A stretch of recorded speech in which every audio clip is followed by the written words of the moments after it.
अकबर का साला हमेशा से ही बीरबल की जगह लेना चाहता था। अकबर जानते थे कि बीरबल की जगह ले सके ऐसा बुद्धिमान इस संसार में कोई नहीं है। फिर भी जोरू के भाई को वह सीधी ना नहीं बोल सकते थे। ऐसा करके वह अपनी लाडली बेगम की बेरुखी मोल नहीं लेना चाहते थे। इसीलिए उन्होंने अपने साले साहब को एक कोयले से भरी बोरी दे दी और कहा कि जाओ और इसे हमारे राज्य के सबसे मक्कार और लालची सेठ दमनीलाल को बेच कर दिखाओ। अगर तुम ये काम कर गए तो तुम्हें बीरबल की जगह वजीर बना दूंगा। अकबर की इस अजीब शर्त को सुनकर साला अचंभे में पड़ गया। वह कोयले की बोरी लेकर चला तो गया, पर उसे पता था कि वह सेठ किसी की बातों में नहीं आने वाला, ऊपर से वह उल्टा उसे ही चूना लगा देगा।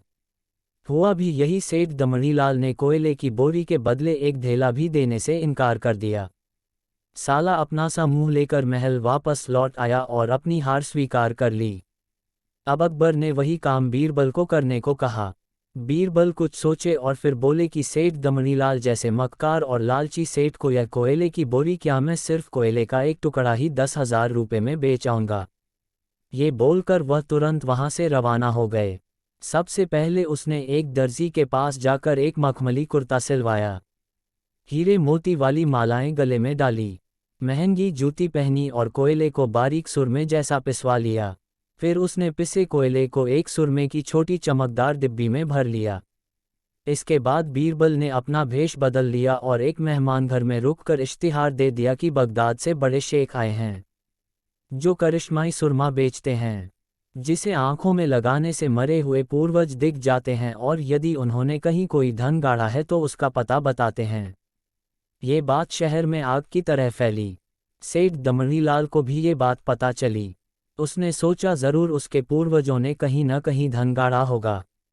उसने तुरंत शेख बने बीरबल से संपर्क किया और सुरमे की डिब्बी खरीदने की पेशकश की। शेख ने डिब्बी के 20,000 रुपये मांगे और मोल भाव करते करते 10,000 में बात तय हुई। पर सेठ भी होशियार था, उसने कहा मैं अभी तुरंत ये सुरमा लगाऊंगा और अगर मुझे मेरे पूर्वज नहीं दिखे तो मैं पैसे वापस ले लूंगा। बीरबल बोला, बिल्कुल आप ऐसा कर सकते हैं, चलिए शहर के चौराहे पर चलिए और वहां इसे जांच लीजिए। सुरमे का चमत्कार देखने के लिए भीड़ इकट्ठा हो गई। तब बीरबल ने ऊंची आवाज में कहा, ये सेठ अभी ये चमत्कारी सुरमा लगाएंगे और अगर ये उन्हीं की औलाद हैं जिन्हें ये अपना माँ बाप समझते हैं तो इन्हें इनके पूर्वज दिखाई देंगे और गड़े धन के बारे में बताएंगे। लेकिन अगर आपके माँ बाप में से किसी ने भी बेईमानी की होगी और आप उनकी असल औलाद नहीं होंगे तो आपको कुछ भी नहीं दिखेगा। और ऐसा कहते ही बीरबल ने सेठ की आंखों में सुरमा लगा दिया। फिर क्या था, सिर खुजाते हुए सेठ ने आंखें खोली। अब दिखना तो कुछ था नहीं, पर सेठ करे भी तो क्या करे। अपनी इज्जत बचाने के लिए सेठ ने 10,000 बीरबल के हाथ थमा दिए और मुंह फुलाते हुए आगे बढ़ गए। बीरबल फौरन अकबर के पास पहुंचे और रुपये थमाते हुए सारी कहानी सुना दी। अकबर का साला बिना कुछ कहे अपने घर लौट गया और अकबर बीरबल एक दूसरे को देखकर मंद मंद मुस्काने लगे। इस किस्से के बाद फिर कभी अकबर के साले ने बीरबल का स्थान नहीं मांगा।